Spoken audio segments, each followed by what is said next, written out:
Exposición sobre la jerarquización de los valores y dilema ético-moral en los personajes de una obra de literatura universal. Instituto Politécnico Nacional presenta Michela Mayrani Hernández Pérez del grupo 1SM2.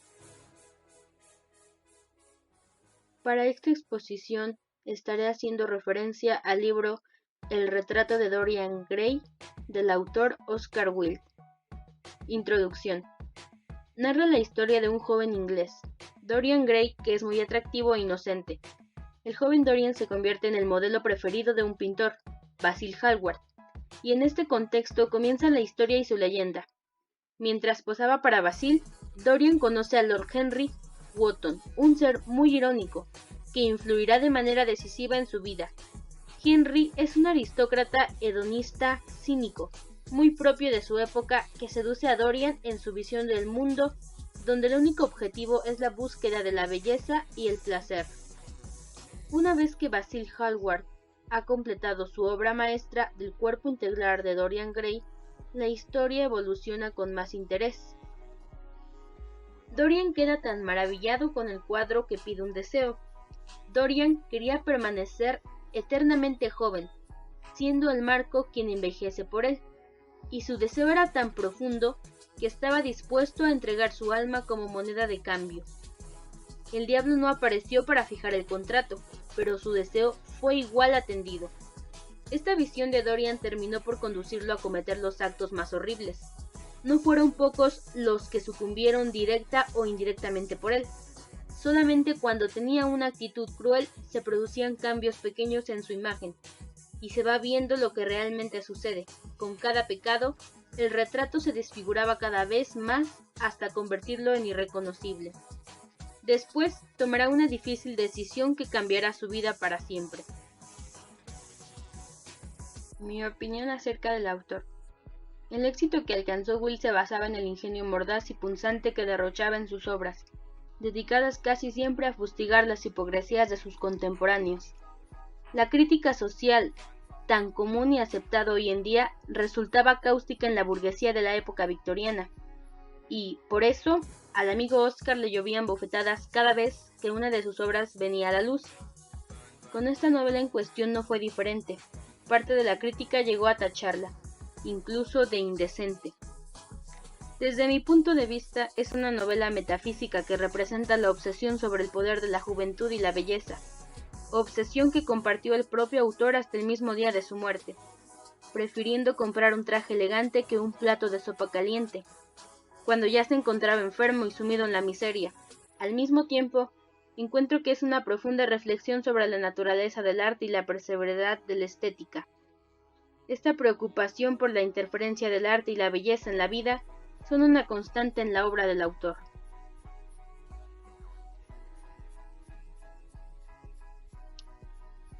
Para la jerarquía de valores que se presentan en el desarrollo, retomaré una parte del fragmento de la novela en la que se plantea una conversación entre Dorian y Lord Henry. ¿Es cierto que ejerce usted una pésima influencia, Lord Henry?, le preguntó al cabo de unos instantes. ¿Tan mala como dice Basil? Las buenas influencias no existen, señor Gray. Toda influencia es inmoral, inmoral desde el punto de vista científico. ¿Por qué? Porque influir en una persona es darle la propia alma. Esa persona deja de pensar sus propias ideas y de arder con sus pasiones. Sus virtudes dejan de ser reales, sus pecados, si es que los pecados existen, son prestados. Se convierte en eco de la música de otro, en un actor que interpreta un papel que no se ha escrito para él. La finalidad de la vida es el propio desarrollo, alcanzar la plenitud de la manera más perfecta posible. Para esto estamos aquí. En la actualidad, las personas se tienen miedo, han olvidado el mayor de todos los deberes, lo que cada uno se debe a sí mismo. Son caritativos, por supuesto. Dan de comer al hambriento y visten al desnudo, pero sus almas pasan hambre y ellos mismos están desnudos. Nuestra raza ha dejado de tener valor. Quizá no lo haya tenido nunca.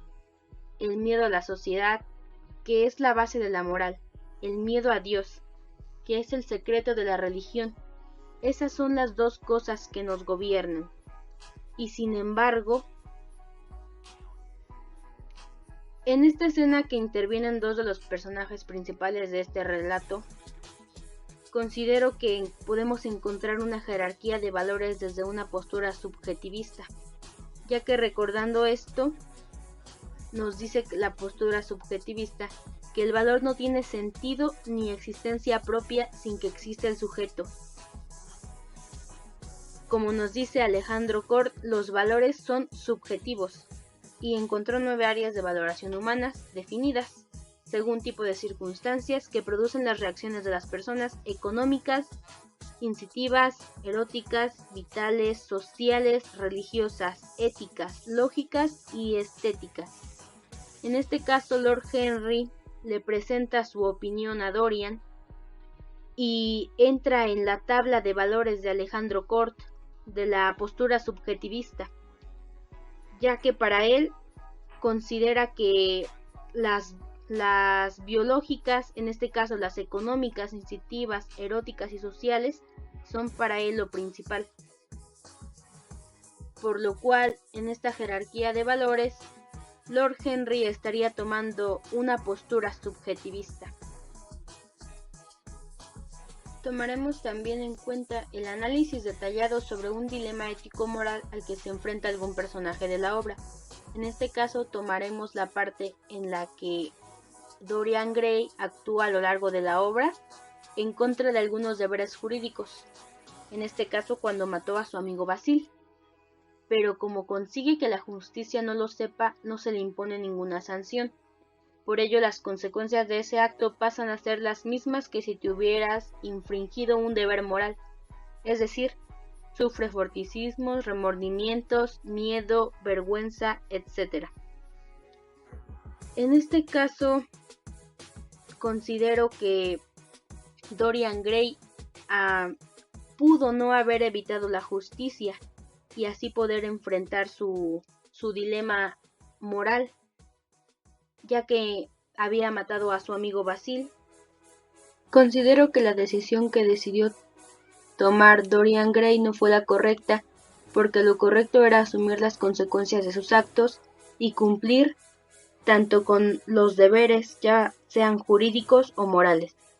Los jurídicos están impuestos ya sea por medio de leyes, normas o de órdenes. Si se infringen, existe una sanción. Y los deberes morales no están impuestos, sino que responden a obligaciones de tipo moral, y a veces tienen cargas emotivas. Si no se cumplen, no hay ninguna sanción, salvo el remordimiento y el sentimiento de mala conciencia. Debido a todo esto, pasa a dañar y empeorar su imagen en el cuadro, ya que este es el reflejo de su espíritu. De dicha conciencia fluye lo que llamamos la culpa, la mancha que nos va desgarrando como podía hacerlo el paso del tiempo en el retrato de aquel bello Dorian Gray.